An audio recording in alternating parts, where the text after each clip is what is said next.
എല്ലാവർക്കും നമസ്കാരം. ഡോക്ടർ സരിത പ്രേം.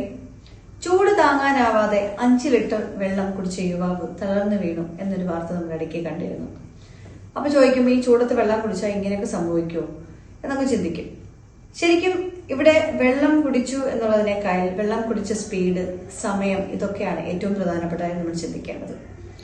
ശരിക്കും ചൂട് കാലത്ത് നമ്മൾ അമിതമായി വിയർക്കും, ദാഹം തോന്നും, തളർച്ച തോന്നും. അപ്പൊ അതുകൊണ്ട് വെള്ളം കുടിക്കുന്നതിന്റെ അളവ് പൊതുവെ ആളുകൾ ചൂട് സമയത്ത് വളരെ കൂടുതലായിരിക്കും.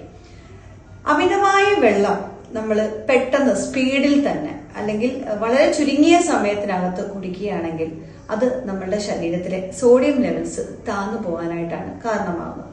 ഈ ഒരു അവസ്ഥയ്ക്ക് വിളിക്കുന്ന പേരാണ് ഹൈപ്പോനെട്രീമിയ. അപ്പൊ ഇങ്ങനൊരു അവസ്ഥയാണ് ഈ യുവാവിനോട് ഇവിടെ സംഭവിച്ചിരിക്കുന്നത്.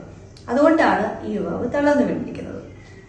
നമ്മൾ എപ്പോഴും ശ്രദ്ധിക്കേണ്ട കാര്യം, ഒരു ദിവസം നമ്മൾ പല പല സമയങ്ങളായിട്ട് ദാഹത്തിനനുസരിച്ച് അല്ലെങ്കിൽ നമ്മൾ വിയർക്കുന്നതനുസരിച്ച്, നമ്മൾ ജോലി ചെയ്യുന്നതിനനുസരിച്ചായിരിക്കണം നമ്മൾ വെള്ളം കുടിക്കേണ്ടത്.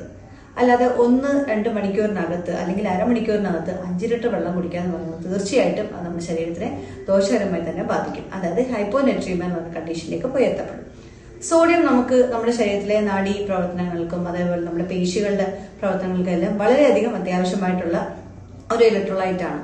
അപ്പൊ ഇങ്ങനെയുള്ള ഒരു അവസ്ഥയിൽ നിങ്ങൾ ശ്രദ്ധിക്കേണ്ട കാര്യം, ഈ സോഡിയം ലെവൽ താഴ്ന്നു പോകുമ്പോൾ പെട്ടെന്ന് തന്നെ ബ്രെയിൻ സ്വെല്ലിംഗ് വരാനുള്ള, അതായത് തലച്ചോറിന് വീക്കം വരാനുള്ള ചാൻസ് വളരെ കൂടുതലാണ്.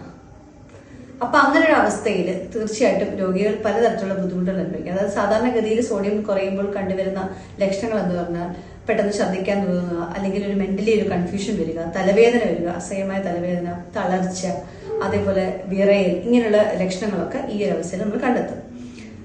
സാധാരണഗതിയിൽ നമ്മൾ ശ്രദ്ധിക്കേണ്ട ഒരു കാര്യവും എന്തെന്ന് വെച്ചാൽ, ഈ ചൂട് സമയത്ത് അല്ലെങ്കിൽ അമിതമായ ദാഹം വരുമ്പോൾ ഒരിക്കലും ചുരുങ്ങിയ സമയത്ത് ഇത്രയും വലിയ അളവിൽ വെള്ളം സ്പീഡായി കുടിക്കാൻ പാടില്ല എന്നുള്ളതാണ് ഇതിൽ നിന്ന് മനസ്സിലാക്കേണ്ടത്. കാരണം അങ്ങനെ വരുമ്പോൾ നിങ്ങളുടെ രക്തത്തിലെ സോഡിയം പെട്ടെന്ന് തന്നെ ഡൈല്യൂട്ടായി പോവുകയും നിങ്ങൾക്ക് അതുമൂലം തലച്ചോറിന് സ്വെല്ലിംഗ് വരികയും ചെയ്യും. അപ്പൊ ഇങ്ങനൊരു അവസ്ഥയിൽ എമർജൻസി തന്നെയാണ് കൊണ്ടുപോകേണ്ടത്. എത്രയും വേഗം നമ്മൾ എമർജൻസി ആയിട്ടുള്ള കാര്യങ്ങൾ ചെയ്തില്ലെങ്കിൽ അത് വളരെ അപകടകരമായിട്ടുള്ള സിറ്റുവേഷനിലേക്ക് പോയെത്തും. ഒരു പക്ഷേ ഈ വ്യക്തി ഒരു വൃക്കരോഗിയാണെങ്കിൽ ഇതിൽ കൂടുതൽ ശ്രദ്ധാലുവായിരിക്കണം. അതുകൊണ്ട് നിങ്ങൾ ഒരു കാരണവശാലും 1 അല്ലെങ്കിൽ 2 മണിക്കൂറിനകത്ത് നിങ്ങൾ അമിതമായ ക്വാണ്ടിറ്റിയിൽ വളരെ സ്പീഡിൽ വെള്ളം കുടിക്കുന്ന ശീലം ഒഴിവാക്കുക.